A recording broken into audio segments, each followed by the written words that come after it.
Back in the 80s, Marie Moore was known to the neighbor kids as the cool mom, but things went too far.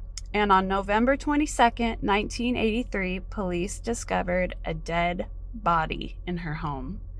I'm Reagan Snyder, and this is the story of Marie Moore.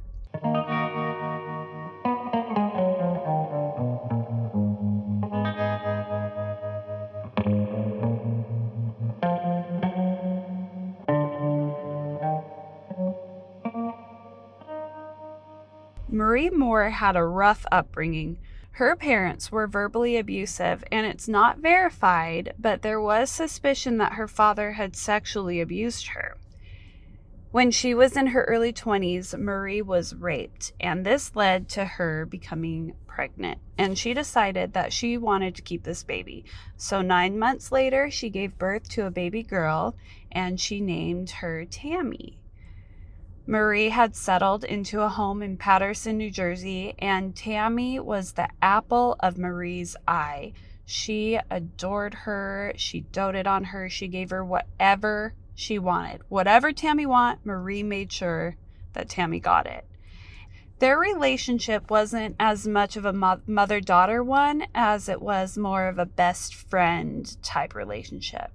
Marie didn't really parent her. She didn't correct bad behavior because she was afraid that Tammy would stop loving her if she enforced any rules. And as you can imagine, this led to Tammy being spoiled and getting away with everything, and she was a brat. Marie remained a single mother. She never got married, and she put all of her energy into creating and keeping this really close relationship with Tammy. But she did have a roommate named Mary Gardulo, who was a friend of Mary's. And for a while, it was just the three of them living together in this house, Marie, Mary, and Tammy. And things were good. But as Tammy got older, she started to get curious about who her father was, because Marie never talked about him. He was just kind of like a he who shall not be named type deal. But Tammy has questions. She's getting older now. And so one day, Tammy and Marie were just hanging out, watching TV together. Billy Joel was on the TV doing his thing, and Tammy started to ask her mom questions about her father again. And when she asked who he was, Marie told Tammy that it was Billy Joel. She's like, listen, okay, I'm going to tell you something, but don't tell anybody. Billy Joel is your father, and I don't want people to treat you differently, so you need to not say anything to anybody. And Tammy's like, oh, okay, cool. No, yeah, I won't. In the summer of 1981, Tammy was about 12 years old, and Mary was still living with her and Marie, but then Marie's friend Roberta and her daughter Harriet, who was around the same age as Tammy, moved in with them too. Roberta and Marie had been good friends since the 70s. They were both single moms, and because they were around the same age, Tammy and Harriet became good friends. And so they're all just doing their thing, raising their kids together and hanging out. But at some point during this year, Roberta had a family member in Florida who got really sick, and this family member needed help. So Roberta moved to Florida. She needed to move to Florida temporarily to help them out and care for them. And so Marie offered to watch over Harriet because she didn't want her to have to, be uprooted from school and taken out and make new friends. It's just a lot of transitioning for a 12-year-old girl. And so Marie offered that while Roberta was in Florida, she would basically become Harriet's guardian.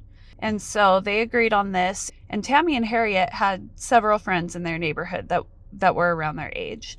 There was Louis, who was 13, Teresa, who was 12, and Ricky, who was the oldest of the group of friends. He was 14. And during the summer of 1981, the four of these friends were inseparable, and they loved to spend time at Marie's house because she was the cool mom. There were no rules at her house, and she would always take them to do whatever they wanted. So they would go bowling and to the beach and the movies, amusement parks, whatever they wanted to do. She wanted them to have a good time. Teresa was an orphan. Her parents had died, but her grandmother had taken her in and become her guardian. And Teresa really became attached to Marie. Harriet also loved Marie, who was also taking care of her while her mom was gone. And she just kind of felt like a second mom to her while her own mom was in Florida. Louis and Ricky both came from good households. They had loving parents, but by the end of the summer, all the kids referred to Marie as Ma. They were on summer break, and so they had a lot of downtime that they would spend at Marie's house. And it had been a happy, memory-filled summer, but things were about to change. While the kids were at the house, Marie started getting these calls, and they were from Billy Joel. And Marie confided in the kids about this. And she told them, I'm going to let you guys in on a secret. Me and Billy Joel were married at one point. And the kids loved and trusted Marie, so they didn't question this. Obviously, she was not married to Billy Joel. Let me just put a little disclaimer, a little spoiler alert on that. Okay, but the kids had no reason not to trust Marie. They were like, wow, okay, cool. So they didn't even question her. And after she confided in them about her former relationship with Billy Joel, she started to talk about him a lot to the kids. And one day, she let them know that Billy was unhappy with the way her household was being run. And so he had plans on coming back into their lives so that he could set things straight and get the house in order. She relayed to Tammy and Ricky that Billy wanted them to get married, and so they needed to be in a relationship with one another, and so they started dating at the ripe old age of 12 and 14. And as the universe would have it, just after she made this announcement, the phone rang, and it was Billy. Marie was to relay a message from him to the kids, which was that he would be calling every day to give a list of chores for the kids to do. And if they didn't do this, he would kill them all by detonating a bomb that was in Marie's house. And Marie reiterated the seriousness of this by telling them that Billy had mafia friends. He means business. And if you don't follow his orders, or if you tell your families or any other outsiders about this situation, his mafia friends are going to hunt you down and your families and hurt and kill you and your families. Along with a list of chores, Billy also wanted to test Ricky to see if he'd make a good man of the house. He wanted Ricky to essentially move into the house and become Marie's right-hand man. The kids were instructed to report to Marie's house before and after school for their chores. And while the kids were in Marie's home, the calls from Billy would come in at the same time every single day. And nobody ever answered the phone but Marie. And it was always Billy, and he was always giving her a list of chores to give to the kids. And it was all the kids who had to do this except for Tammy. So while they were scrubbing floors and cooking and doing laundry, Tammy was allowed to just go outside and play and be a kid. So where's Mary? Right? She's the other adult in the household at the time. Where is she with all this? Well, she believed Marie too. Mary and Marie had traveled to California at some point, and it's unclear exactly what happened, but Mary thought that she had met Billy Joel, and so for him to be calling Marie made sense to her. So she believed this whole thing. Mary believed that Marie was afraid of Billy Joel, and so when the calls from him started coming in, Mary panicked. And the kids watched this. They saw Mary freaking out about this, and so this only deepened their belief that everything Marie was telling them about Billy was true. And so Mary and the kids all obeyed the orders that were coming in from Billy. Marie told them that Billy knew what was going on in the house. He knew everything, top to bottom. For instance, an example of this was one day after their chores were done for the day, Billy called and told Marie that he knew the floors were not properly cleaned underneath the table. There was still dirt. So when Marie told them this, they hustled into the kitchen to check under the table, and sure enough, it was still dirty. To them, this was proof that Billy was watching them and saw all.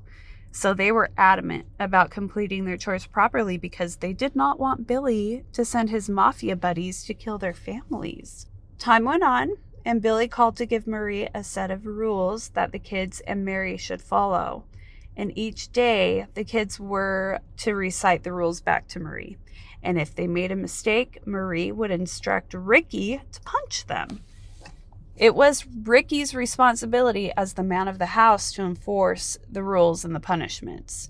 And this is where the physical abuse started and quickly escalated. The punches turned into full-on beatings with a wiffle bat. He was instructed specifically to beat them with a wiffle bat by Billy. And Marie told them that Billy had installed cameras and microphones in the house and he could see everything. And Ricky, the man of the house, as the man of the house, he really, really wants to impress Billy. He wants Billy to be happy with him. And this led to Ricky going above and beyond with the punishments.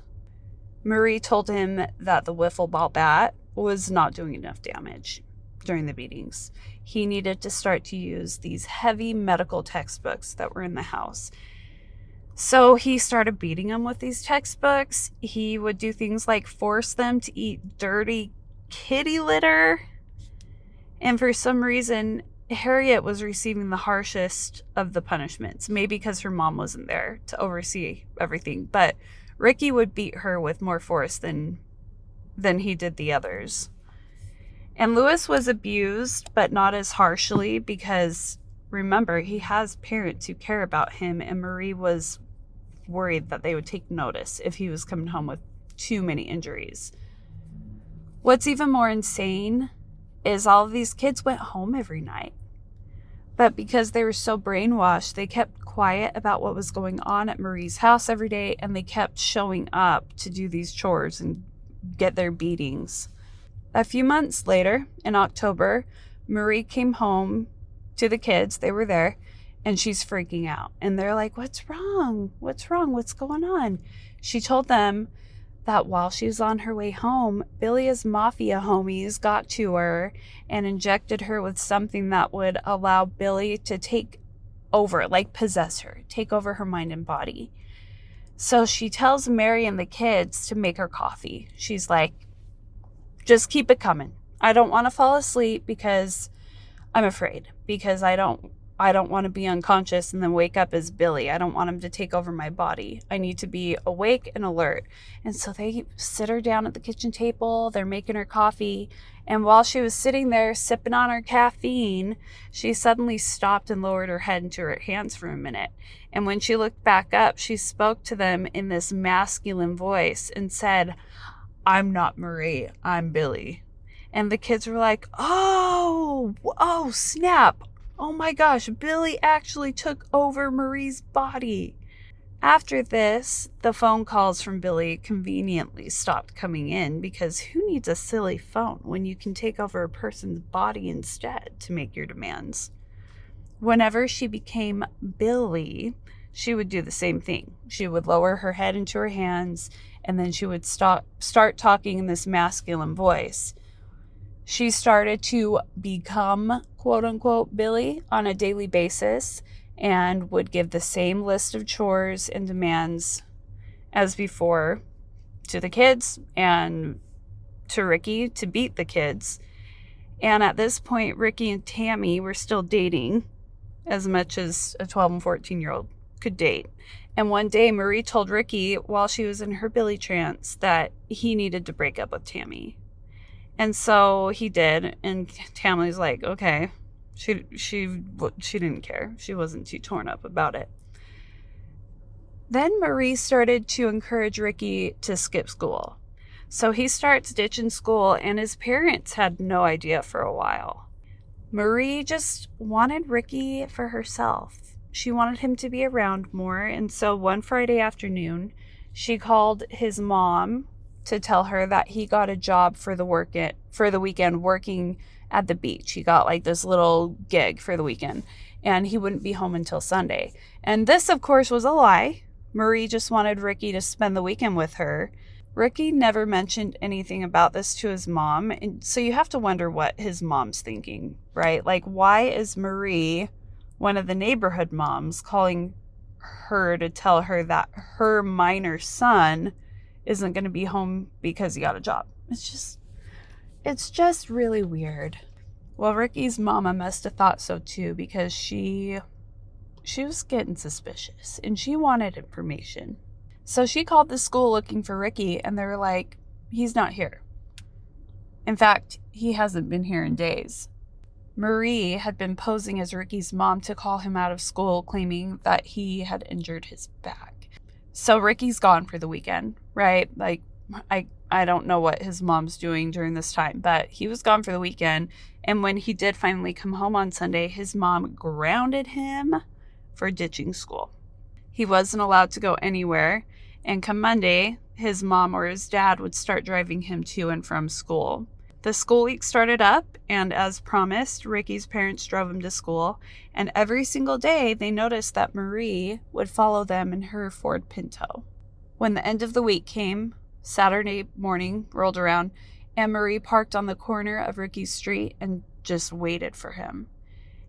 Somehow she had gotten a message to Ricky that Billy wanted him to stay with her for the whole next month to help her get off the drugs that his mafia friends had injected into her.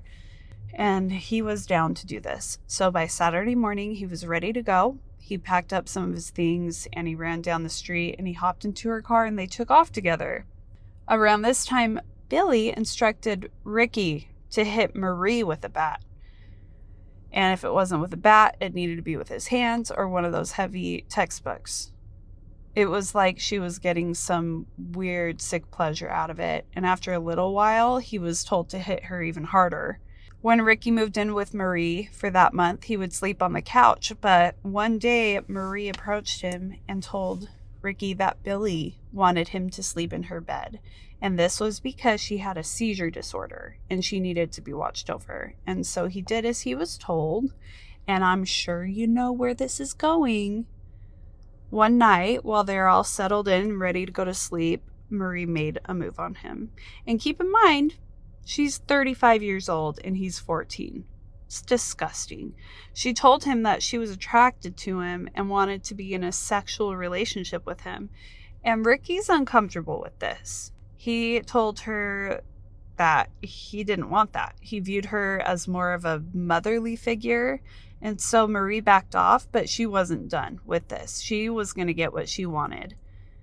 One morning, while Marie was doing her whole little Billy trance thing, Billy told Ricky that Marie really loved him and wanted to be intimate with him and asked if he wanted to be her boyfriend or her son.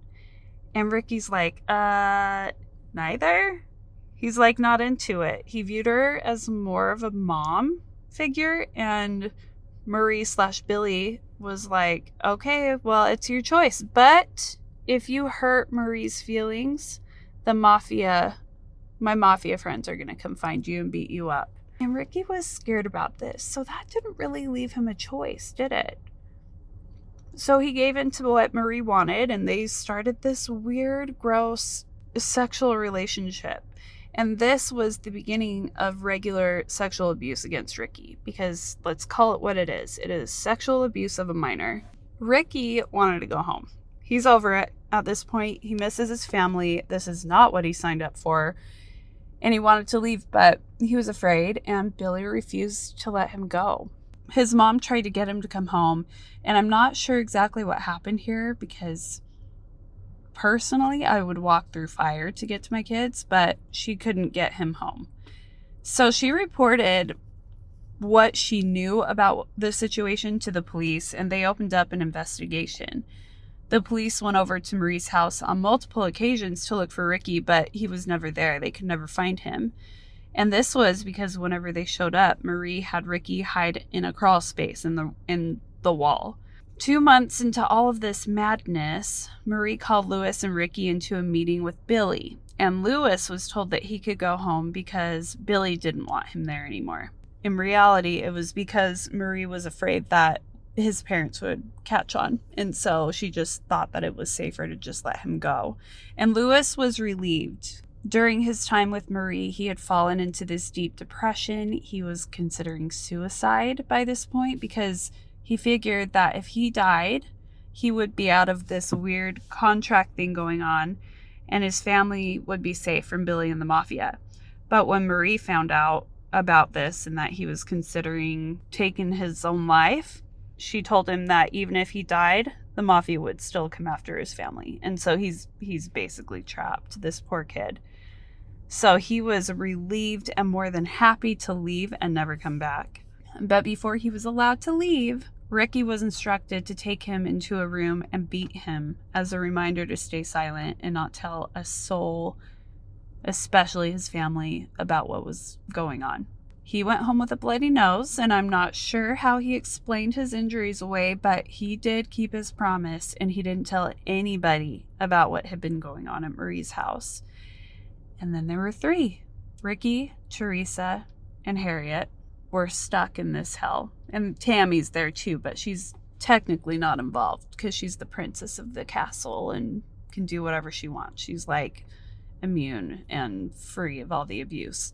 Teresa's grandmother's name was Catherine, and she had been raising Teresa and had no idea that any of this was going on. In fact, she really liked Marie. She thought highly of her because she felt like she was filling this mom-shaped hole in Teresa's life, and she was grateful to Marie for that. So grateful, in fact, that Marie became Teresa's godmother, and Catherine would give her money to buy Teresa clothes and tutor her. But as you can imagine, none of this money was spent on Teresa, and there were no tutoring lessons happening. One day while Ricky was beating Harriet, Mary, who's 50, by the way, tried to intervene, and Billy was mad. And so he ordered Ricky to beat Mary too. Things just kept getting worse and worse inside the Moore home for these kids. And so in November, Harriet tried to run away. And she had tried a couple times before, but every time she ran, she was caught and she was brought back. On November 27th, though, she finally got away. She snuck out of the house without shoes or a jacket and started running. And she didn't know where she was going, so she was stopping into cafes and convenience stores to ask for directions. And people were watching and catching on to the red flags here. There's this young girl. She's out walking/running around in the freezing New Jersey winter without shoes or a jacket. She's by herself. It's just one big red flag. So someone at one of the stores that she went into contacted police, but when they got there, Harriet was gone. But they were not giving up on her. They started to drive around and they're looking for her because they know she's on foot, and they found her walking down the road. But when they stopped and tried to approach her, she took off running, which seems crazy, but Harriet was so brainwashed into thinking that she or her family would be hurt if she told anybody about what had been going on, and so she was afraid, especially of the police, right? Eventually, the police did catch up to her, and they took her down to the station to question her about what was going on, and she finally broke and told them everything. But she didn't provide them with any names. She just referred to Marie and Ricky as boss and sir. From the station, they took Harriet to the hospital, and at the hospital, it was discovered that the abuse she was subjected to was so extensive that she ended up being in the hospital for a week, receiving treatment and care. While she was there in the hospital, there were 2 caseworkers that came to talk to her, and it was to them that she finally named Ricky as her abuser, and she gave them Marie's address, and they opened up an investigation. Caseworkers went to Marie's house, and she claimed that she didn't know where Ricky was. When they told her that Harriet told them that she had been abused by Ricky in her home, she said, "A child abused in my home? I would never permit such a thing." And throughout the conversation, Marie maintained this calm and kind demeanor. And so when she told them that Harriet had a tendency to make up stories, they kind of believed her. And they weren't really sure what to make of her or the situation, even though they had seen the bruises on Harriet's body. They, instead of sending Harriet home, they sent her to a 90-day program at this psychiatric center. And back at the Moore household, Tammy was in the dark about some of the things that were happening. When she realized that Harriet was gone and asked where she was, Marie told her that she helped her escape from Billy. When Ricky asked where Harriet was, she told him that she'd tried to run away. And when Billy found out, he had his mafia friends run her over with a car. And so now Ricky's real freaked out about misstepping and making Billy mad. So now it's just Mary and Teresa left behind to be physically abused. In January of 1982, they all moved to this 3-story house where they rented out the second floor. And the owner of this house was a guy in his late 60s named Ferdinando Ragusa. And he and Marie had been friends for some time, but she claimed that he was Tammy's grandfather. During their time in this house, the abuse got even worse and evolved into sexual abuse against the girls. Ricky had started using thumb cuffs on Mary and Teresa. He would force them to take their clothes off, and then he'd attach one side of the thumb cuff onto a thumb and the other to their big toe behind their backs and just leave them like this on their stomach for hours. So they're naked and in this weird, uncomfortable, awkward position. And then he would kick them and punch them and burn them with cigarettes. And this went on for 6 months before Mary decided to make a move to get out of there. On Memorial Day of 1982, Mary told Marie that she was going into work to make some extra money because it was a holiday. She would be paid time and a half. And so Marie's like, oh yeah, great, cool, that'll help out with the bills. So Mary leaves the house, and unbeknownst to Marie, she found a payphone where she called her siblings to come pick her up. When she finally got with her siblings, she told them about everything that had been happening for the last year, and they immediately called the police. When they met with the police, Mary talked to them for 3 hours, just telling them everything, and she even took off some of her clothes to show them her injuries from all the abuse. And it was clear to them that Mary was completely distraught, emotionally destroyed over this experience. But she didn't really put the blame on Marie because it was Ricky who was abusing her. And it was, if you're in the situation, you've got Marie who's like, no, yeah, it's Billy. Billy's doing this. She's putting all the blame on Billy Joel. Billy Joel, he don't know.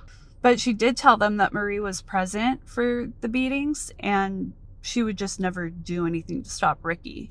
She also told them that Teresa was still there, and Teresa was only 13 years old.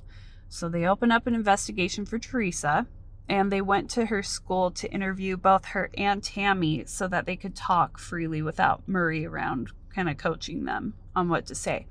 When they asked if Ricky had been hurting them, they denied it, but they did say that he'd been over at the house recently.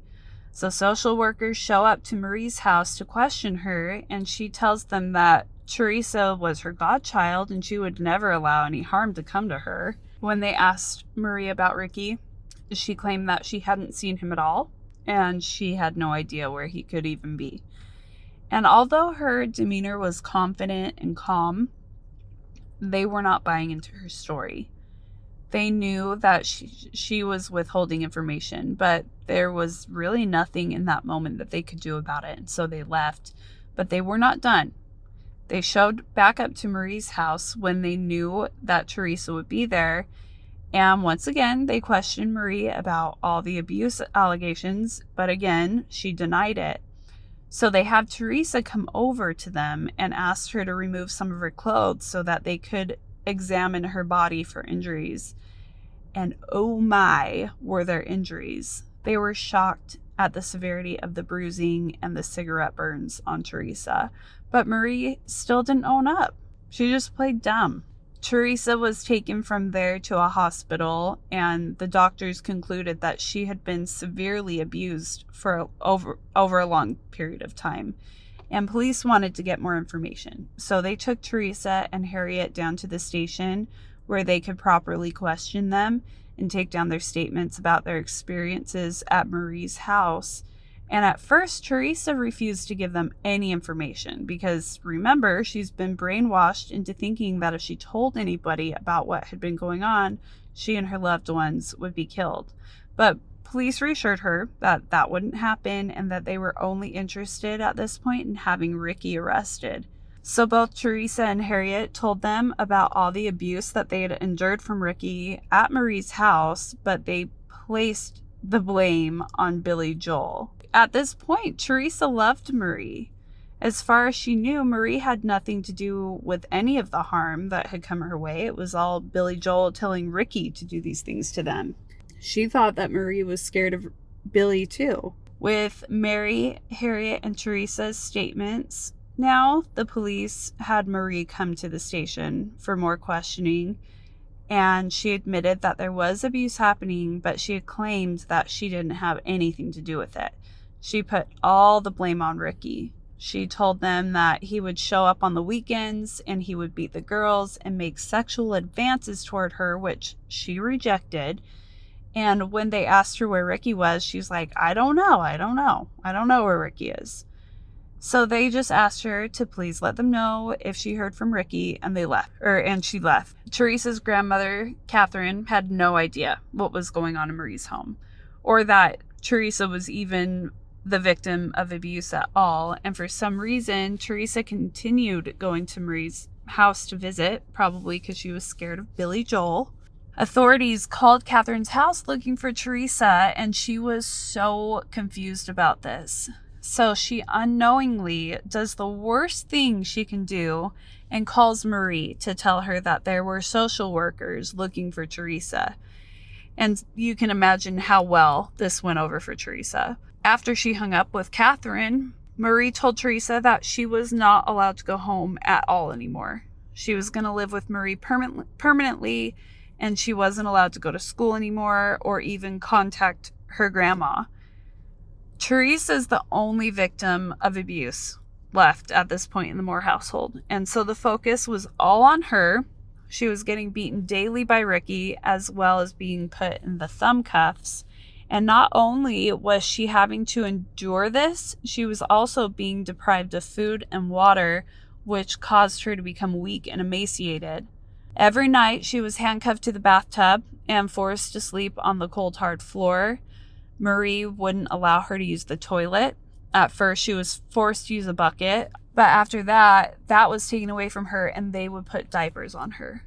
On top of that, Ricky would sexually assault her while Marie just sat there and watched it happen. And remember the landlord, Ferdinando Ragusa? Well, he was a sick bastard too. This poor girl was surrounded by evil people, and nobody was there to help her.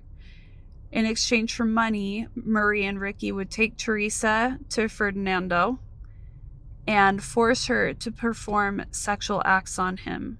Back at Teresa's house, Catherine still had no idea what was going on or where Teresa was, and so she reported her missing to the police. Meanwhile, Teresa's getting weaker and weaker to the point that she would just randomly black out or have seizures. And I mean, you can imagine how bad this abuse was and how it was affecting her body. It was so bad that her poor little body was shutting down. It was to the point that she was having trouble staying awake. They continued to handcuff her to the bathtub and make her sleep on the floor, but every morning they got into this routine where Ricky would move her into the kitchen and re-handcuff her so that Tammy could use the bathroom to get ready for school. One morning, when Ricky went into the bathroom to move Teresa, he found her laying face down on the floor, and when he uncuffed her, she didn't move or respond or wake up like she usually did. So he grabs her by the shoulders and lifts her up onto her knees, and when he let go, she fell forward, and she hit her head really hard on the bathtub. She was completely unresponsive, and so he and Marie took this as a sign that she was dead. Tammy had witnessed the whole thing, but Marie sent her off to school and told her not to worry about it. So Tammy leaves and goes to school, and Ricky and Marie put plastic bags over Teresa's head and feet and wrapped her up tightly with duct tape. They used like 8 rolls of duct tape. and then they moved her body into the attic behind some insulation to hide it. When Tammy came home from school that day, they told her that they had sent Teresa's body to Billy Joel in New York City.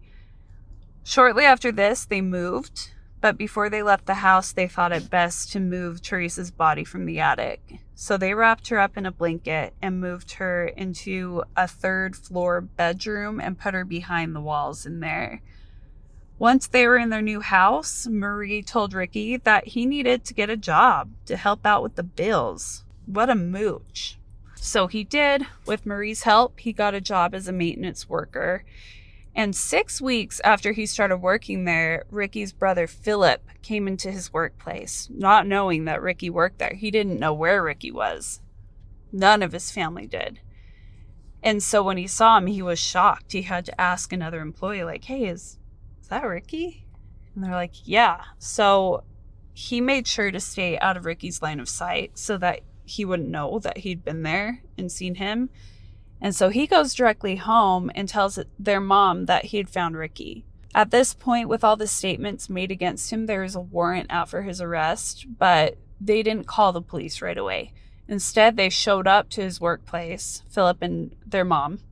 And when Ricky spotted them, he ran out of the building and just never showed back up to work. Philip tried to chase him, but he was unable to catch up with him. So at this point, his mom did alert the police, and police showed up yet again at Marie's house to look for him. Marie, again, denied knowing where he was, so they searched the house. And this time they found him hidden in the cabinets below the kitchen sink. Both Ricky and Marie were taken into police custody, and Marie was obviously in trouble for lots of things, but right now it was for hiding a minor. But then it came out that she had been sexually abusing Ricky as well. She wasn't about to admit this, though. She kept lying and making up stories, telling the police that she was forced into doing these things by Ricky and Ricky's mafia boss. Apparently, Ricky has a mafia boss now, a guy named Don DeMarco. He had threatened to hurt Marie and Tammy. And police were not buying this. And eventually, after some pressing, Marie came clean about the sexual abuse against Ricky.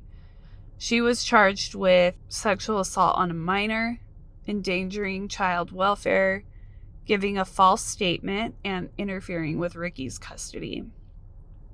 She was allowed to go home to await her sentencing, and Ricky, who was also being charged, was released into his mother's custody to await his sentencing. And at this time, he was done with Marie. He completely cut off all contact with her. And now that he was away from her, he saw it for what it was, and he wanted nothing to do with her. And Marie was not happy about this. Instead of just letting him go, leaving him alone, she started to stalk him. She called him constantly. She would follow him around town, and all Ricky could do at this point was just ignore her. And so she's out for revenge because she doesn't like this. Marie and Tammy moved once again, and this time a new group of people came to live with them. It was a young couple named Jorge Oyola, who was 20, and his partner Lydia Santiago, who was 17, and their 2 children, who were 2 and 1. Lydia's 15-year-old sister Elizabeth was friends with Tammy, and after going to this party that Marie hosted for Tammy and Elizabeth, they decided to move in at Marie's suggestion. They thought she was pretty cool and pretty sweet. And just like before, they had a good time. Marie was cool. They felt close to her. Eventually, they started to call her Ma. And although there was no abuse this time around, Marie did convince them of the Billy Joel story. She had some sob story and manipulated them into intimidating Ricky. She would have them deliver messages to him personally, and these messages ranged from her expressions of love for him to threats. And Ricky's not buying any of it.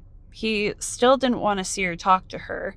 And so as revenge, Marie calls police and tells them that he had raped Tammy and that she had reason to believe that he had murdered Teresa. At this point, they didn't know that Teresa was deceased. They thought that she was still just a missing person. And Marie's like, no, I have reason to believe that Ricky killed her, and I think I know where the body is.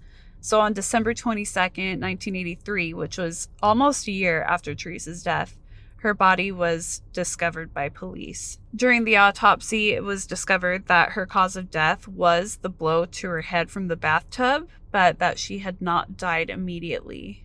After hitting her head, she fell into a coma for anywhere from 4 to 8 hours, which means that she was likely still alive when Ricky and Marie wrapped her up with duct tape. It's unclear whether or not she suffocated, although the way that they wrapped her could have led to suffocation. And Marie's revenge plan here was to pin everything on Ricky. But it didn't quite work out the way she thought it would. Because Ricky was a minor influenced by Marie, he was offered a plea deal. If he pled guilty and testified against Marie, he would only be sentenced to 3 years. So he went ahead and took the plea deal and testified at Marie's trial. Marie's defense team argued that between 1981 and 1983, she was not sane. They claimed that she was suffering from multiple personalities, which is also known as dissociative identity disorder, otherwise known as DID. And a psychiatrist named Dorothy Lewis was called in by one of Marie's attorneys to interview her in preparation for her trial. And during the first interview, she showed no evidence that she was or had been suffering from DID. But they had a second interview. And during the second interview, she turned into Billy. And people suffering from DID it's very interesting, but they have a history of childhood trauma, usually sexual abuse, and dissociating from this experience is the brain's way of protecting itself from the trauma. And so one of the questions that Dorothy asked Marie was if she had ever been sexually abused by her father. And when she was asked during the first interview, she said no. But when she was asked as Billy, she said yes. So who knows? But Marie's parents denied this allegation. And at the trial, they testified that she was a manipulative liar and that nothing she said about her father was true. Ugh, from her parents. She's obviously a crappy person. In November of 1984, she was found guilty of murder, kidnapping, and multiple accounts of assault, and she was sentenced to death, which made her the first woman in New Jersey to be on death row. But then the murder charge was dropped. The court felt that she wasn't responsible for Teresa's death because she hadn't caused her to hit her head, and so she was sentenced to 135 years in prison, which is basically still a death sentence, maybe even worse, on kidnapping and assault charges. I wonder if she thought it was worth it. We won't ever know, though, because she died in prison from breast cancer. I tried to find out what became of Mary and the other kids, but I couldn't find anything about them. Hopefully they're living peaceful lives and Ricky got his crap together and won't hurt anybody ever again. Thank you for being here. If you enjoyed this story, hit the follow button so that you can be notified of the weekly episodes I put out. You can also listen now on my YouTube channel, The Story of Pod. I'm also putting up narration videos. If you can leave me a 5-star rating and a review, I would be so appreciative. Thank you for being here and listening, and I will see you next time.